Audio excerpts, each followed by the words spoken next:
indeedy. Back here for another edition of Statesmen of Comedy. I'm Trevor Marmalade, and as usual, joined by some of the cream of Australia's comedy talent. Will you please welcome them right now? Russell Gilbert, Matt Quartermaine, and Ireland's finest, Jimeoin. Boys, we're just going to go straight into it tonight. First topic for discussion, cat or dog? So the question is, cat or dog? Are you a cat person or are you a dog person? Russell, you're a cat person. I like pussy. Yep, I do. I have gone there already. But no, I do. I've always loved cats. I've got two at the moment, Derek and Clive. I'm more a dog person, I have to say. Oh, yeah. Yeah, I'm dog. Yeah. My dog used to love chasing the ball. I threw it up a hill one time, went and got the ball, and then decided it's poo time. And as he's straining, he drops the ball, it rolls between the legs of the dog, and he does a poo right across the ball, right across the tennis ball. Looked exactly like John Newcombe. Are you a cat or dog person, Jim? A friend of mine's dog doesn't understand me when I'm talking. When I talk to him, he does you know that... I said, you want to go for a walk? And he does that sounds very like something I know. And then I go, you want to go for a walk? Well, I had a cat and his name was Bud, and I loved my cat deal. I had him 17 years. And I used to whistle him because we used to have ferrets, and Dad used to whistle the ferrets. Because that's the noise rabbits sort of make, and that's what my dad used to do, whistle the ferrets. So I used to whistle my cat every night, come home drunk, and I just go, Bud! And my cat doesn't come back. And then all of a sudden I go out and I whistle again, and I yell out, Bud, Bud, and I hear, and I live in these units, there's about 15 units around me, and I hear some bloke yell out from one of the units, hey, if you keep yelling out for your cat, you won't see him ever again. And I went, oh, shut up! And then I start going, and my cat comes running. And so I go, oh, good on you, boy, how are you? Next night, I go out, no cat. And I've let him out during the day, and so one of my neighbours has actually kidnapped my cat to get me back. So I'm getting a little bit drunker and drunker. It's about 3:30 in the morning. I go, fuck it is. So I walk out there like Peter Finch in Broadcast News and in my undies, right? And I yelled at him, I'm standing there going, I don't know which one of you's got my cat, but one of you's have. And if you don't bring my cat back or let my cat come back inside, one of yous will go missing. And not a word of a lie. I closed the door, then I heard meow. And the cat came back the very next day. No, that night. God love him. True story. Man, I say my bit on in my act I do about cats and dogs is men are dogs, girls are cats. And the mistake that men make as dogs is we treat them as dogs, where we should treat them as cats. You know, you come home from work, you see your partner, and you go, ha, and they're going, back off.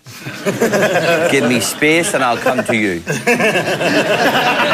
But you come home from work and you ignore your partner. After about 20 minutes, they come up to you and go, what's the problem with you?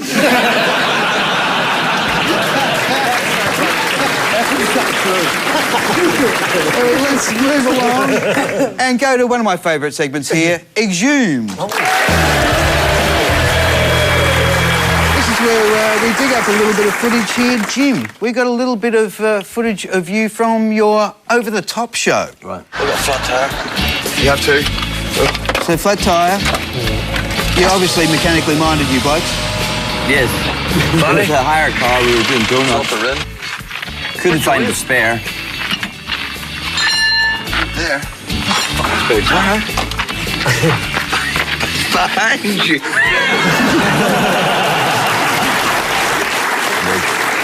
Yeah, but we were doing donuts and we had them. That cost me that. What, the donuts? Well, yeah, I had to pay for the bus tyre. It was $800. So, so yeah, I'm glad we're getting laughs out of that. That was Whose car was it? Wasn't it a hire car? It was a hire car, but yeah, but we. Well, a hire car, you just ring up and say, bring me another one. Yeah, but we weren't allowed to take it off the main road. Ah. No, you're only insured if you have an accident with another car. Okay. Oh, we crashed it. We had to go and hire another car and crash it into it. I get a hire car, like I just ring up and say, bring me another one. They say, well, what's wrong with it? I said, well, I can't get the sunroof open. They say, why not? I said, well, the rest of the car's fucking laying on it.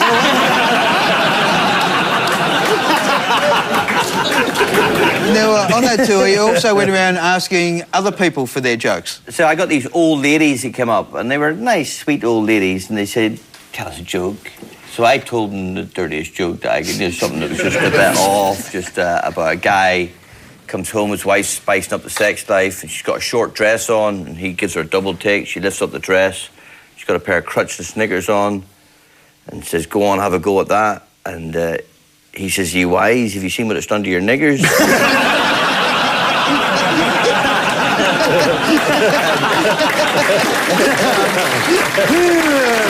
But the old ladies loved it. They lit up, and then they just started telling dirty jokes. So we had this whole series of elderly ladies telling dirty jokes. So I'll just show you one of them. This old lady was waiting to catch a bus, and it was very windy. I don't think you're too young. It was very windy, and her dress was blowing up. There was a bloke on the other side of the road watching her, waiting to get this bus, you see. And her dress blew up, and she had no pants on. So he comes over, I say, excuse me, he said, but your dress is blowing up, you haven't got any pants on. She said, and she's hanging onto a hat like this, and she said, I don't care about that down there, that's 85 years old, I bought my hat yesterday.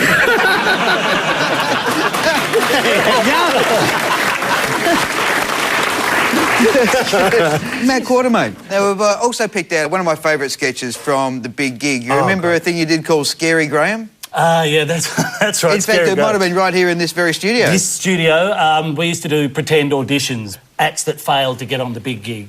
Hello, I'm Big Gig video auditions. Hello, I'm Scary Graham, the human dynamo. Since a bizarre childhood accident in which I was struck by a bolt of lightning, I have had a steel plate implanted within my skull. And due to further complication involving a malfunctioning hairdryer, I have had permanent supply of electricity within my cranium, a condition which allows me to control the movement of all manner of metallic objects. Take, for example, this household spoon. Please, take my spoon. Haha, just a touch of levity there. Observe, mere mortals.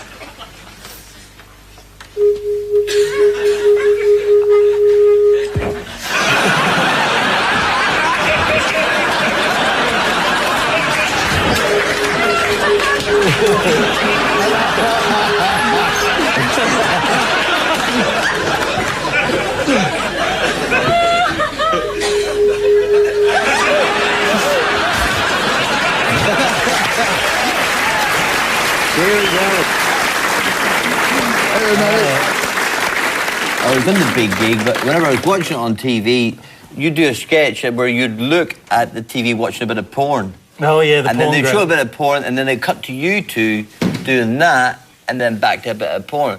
But on the live night, that wasn't what they showed on the floor. They showed no cutting back and forward and a full-on, absolutely graphic piece of porn. I used to always wonder, why is that getting such a big reaction? And then I saw it on the night, and I literally went, oh! Well, people used to, like, get it and slow it down to watch the porn bits. So we ended up putting, like, little notices in the middle of it, going, we know what you're doing. That's great. Yeah. Russ, of course, you've done hundreds of sketches on TV over the years. I've done a few, some I'm proud of, some were fun. Well, let's see if you're proud of this one. I don't know what you're showing. Now, Russell, the question is, what is the only disease eliminated this century? You've chosen to phone a friend to use one of your lifelines. Yeah, I'd like to call one of my friends, thanks, Eddie. Okay. Is it okay if I dial them up? Sorry? Could I ring them? I suppose. Thank you.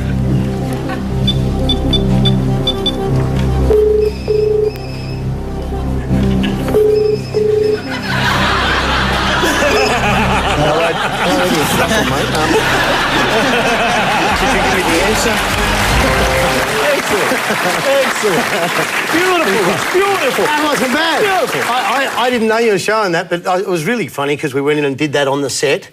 So we had a real audience in on Me and Air. And Eddie, I'm telling you, and look, Eddie's world class. I'm being honest. He's producing this show. He's bloody good. This is his show. No, but I'm being honest. Eddie's world class. But we went in and we did about 5 sketches in the day, and I just gave him the sheets, and he just picked up the line straight away like that. We did it always in one take. and it was just really good fun. So that worked all right, I think. Good stuff, mate. No, very funny. Well, that just about wraps up. Exhumed almost time. No, it doesn't, Trevor. Because I've been it watching does. you. No, it doesn't, because I've got something I want to show the audience. Now, I know you haven't seen this, but I actually have this, and I want you to have a look at it. It's your first ever stand-up appearance on TV, and it was on the midday show, and Ray Martin was the host. Would you please welcome one of Melbourne's, one of Victoria's, one of Australia's top comedy talents, Trevor Marmalade. Here we go. Actually, before we start, I'd like to make it perfectly clear that I'm no relation to Sir Eric Pearce's cat. For those that you might have been wondering. You went by Trevor or Mullet Boy. I'm glad that's all we showed. That's all we showed. But I want to know, how old were you, and did you have hair on it then? You look great. You look so young. It would have been about 22, 23, Right. and I got invited to go on the Ray Martin show, and I walked out and stood on my mark for Ray to throw to me, and I looked at the audience, and the average age of the audience was deceased. There was like the first 3 rows were asleep. Yeah. There were people like dribbling and stuff. There was one woman knitting in the front row, and she just looked up and went, "Oh well, he's no good." I remember you ringing me saying you taped it for me, and I just went, "I never want to see it. Please don't watch it." And I tell you the truth, I watched it for the first time about a week ago when I knew I was coming onto this show. I swear to God, but I didn't watch it all. I've been I on couldn't it sit too. through it.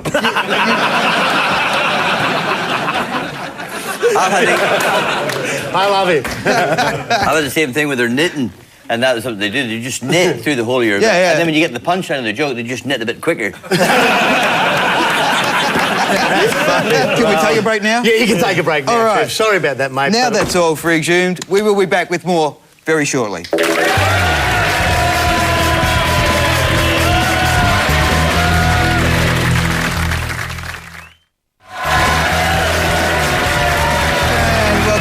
Statesmen of Comedy. We're going to try something out now. It's called Pun Challenge. We've got 2 bowls here. One has the subject, one has the pun challenge in it. The subject will be global financial crisis. Yep. And the pun challenge will be fish puns. Oh, There we go. Global financial crisis. Talking only in fish puns. Well, I can't see the porpoise in the whole thing, to be honest. All those financial markets reeling in, floundering. Yeah. Well, Jim, the financial crisis has hit Ireland big time. I'm just... Oh, They're just trawling through my thoughts. Well, I don't really like puns. I'm not going to take the bait.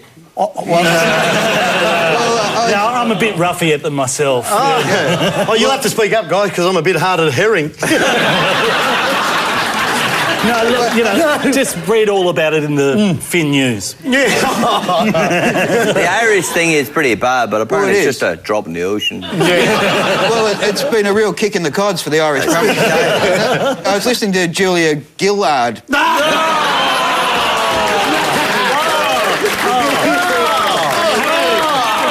She was just carping on and on about it. You're starting to give me a headache. Well, I know you're running out, Jim, but I think it's not a bad idea just for the hell of it. I don't want to muscle in. But I tell you, I used to learn most of my financial stuff playing Monopoly. Is that right? Yeah, and you know my favourite property was? King's Crustacean. King's Crustacean. Mate, I'd like to apologise that I couldn't think of anything. I just clammed up for the song. I went and saw my accountant, Sushi. Yeah. I went and saw mine, anchovy. Yeah. Well, actually, I went and saw Anchovy as well, and he organised a plan that he thought would tide me over. He thought he'd leave me with enough money to see me through. Well, when I rang Anchovy, I said I had a money box filled to the brim, and I said, me and my missus, we said, when we fill it, I'll bring it in.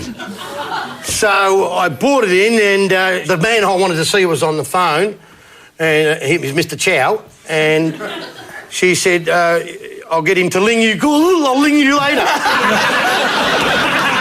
Well, why does he have to ring? I mean, what's the matter with Whiting?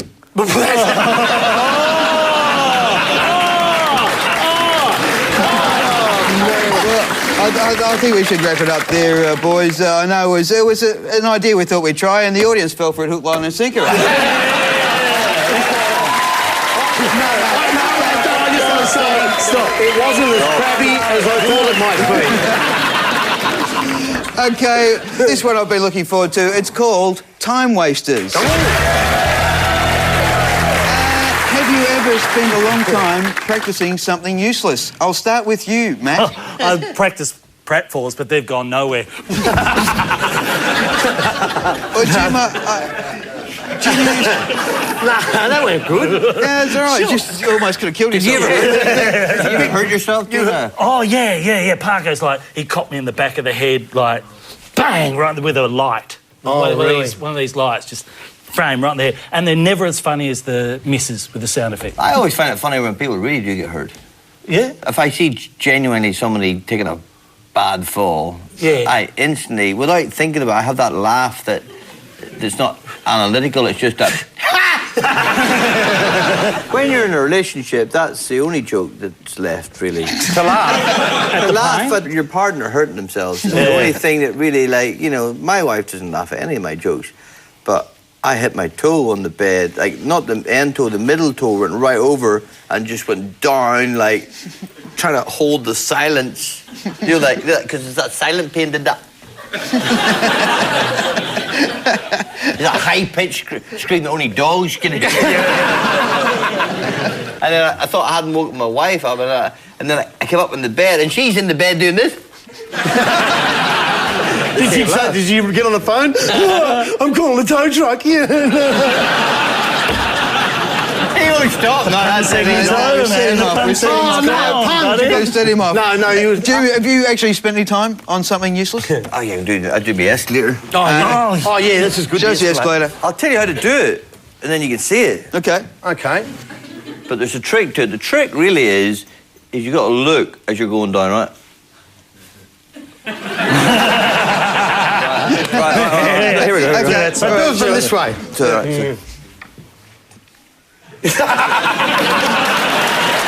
gold. Grab me something when you're down there. Right here.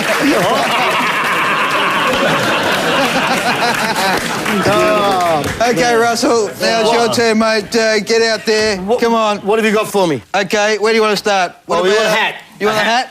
You got a Footscray hat for me? There we go. I used to learn stupid stuff. I don't know if I can still do it. Mate, I've never met anyone that's wasted as much time learning this stuff as you do. Oh, no. Wait there. Oh, what's this? All right. Oh, I used to learn stupid stuff. Now, like a hat. Wait there. I just want to make sure it wasn't a fluke. Want to make sure. I was going. That's part of it. Don't worry. I was going for the hat trick. Stay there. What have you got? Stay there. A cigarette. Now we don't condone smoking. Please, by yeah, any we're means. not smoking. But I used to be able to kick him off my foot and catch him in my mouth. But I used to light it. And I haven't done this for a long time because I practiced it and then I realised it wasn't really worth practicing. Here we go, cigarette. Ready? All right. What else? OK, this one I know you can do. Here's the chocolate and the white chocolate lint ball. All right, white ball first. Right, black ball.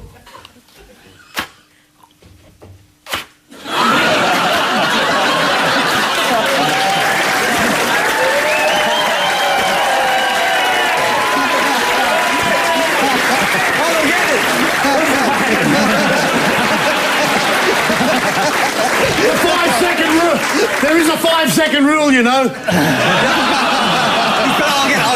I'm not sure. Give me one more chocolate. Jimeoin wants to. I'll split one up so we can. Trevor, have a look at this. You got a bit of lint in your belly button. There we go. All right, ready?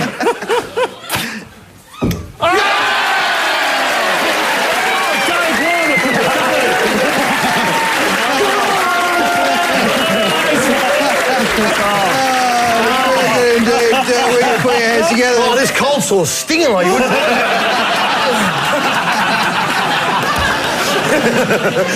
Oh, sorry. We're in the home stretch now. We're going to take a very short break, and when we come back, it'll be the Know Your Quiz, thanks to Crazy Jones.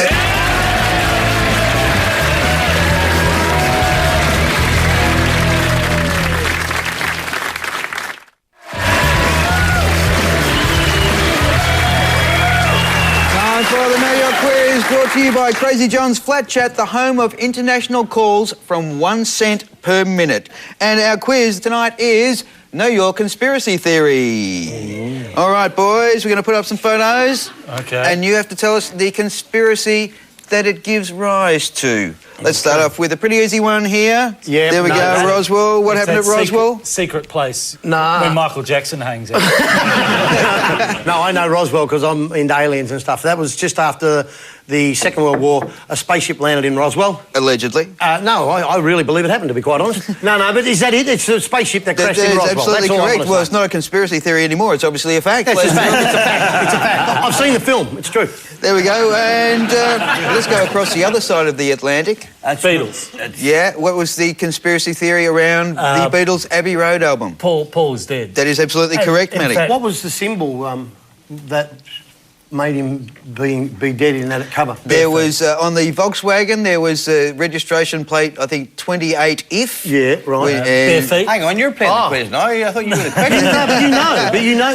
I think, you're a yeah, Beatles from fan. memory, and there was some suggestion that if you played one track backwards, it said, Paul is dead, Paul is dead. Oh. Yeah. See, the real conspiracy theory is that he had his shoes off because they'd just been eaten at a Japanese restaurant and he got to put his shoes back on.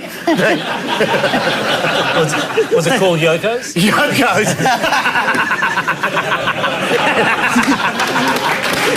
Well, Matty. Let's head to the Pacific now. You know where that is? Pearl Harbor. Pearl Harbor is correct. What is the theory pertains to much like Pearl? Pearl. No, it wasn't.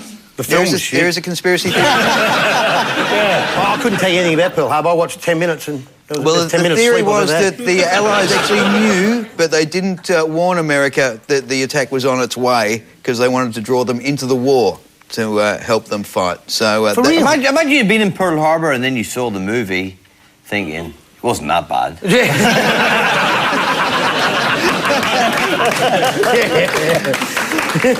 How about this little gem of a photo? Okay. That's Russell's place. What is that? Is that Raiders of the Lost Ark? No. It is. A couple of Nazis. The theory goes that the Nazis back-engineered a spaceship and flew Adolf Hitler at the end of the war to the South Pole. Now you see him flying around in a sleigh with a big beard and no one knows it's him. This should be a little bit easier. There's a grassy area next to a place that holds books. Yeah. That's where that arsehole shot the president from the book suppository. That is correct. And JFK conspiracy theories, there's many of them. That Kevin Costner can act. Don't believe that one. And finally, who's this? That's Jenny Craig.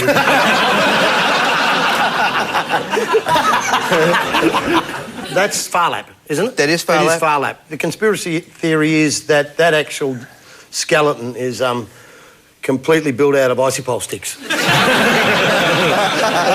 Another theory is that he was poisoned by the mafia because they didn't want him winning any more races once he'd won the big race in Mexico.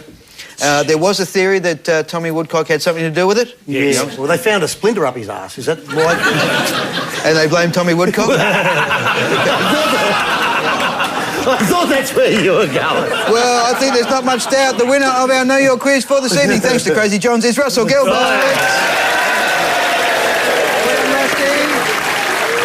And that is well and truly all we have time for. Will you please thank our guests, Russell Gilbert, Quartermaine, and Jimeoin. I'm Trevor Marmalade. Thank you and good night.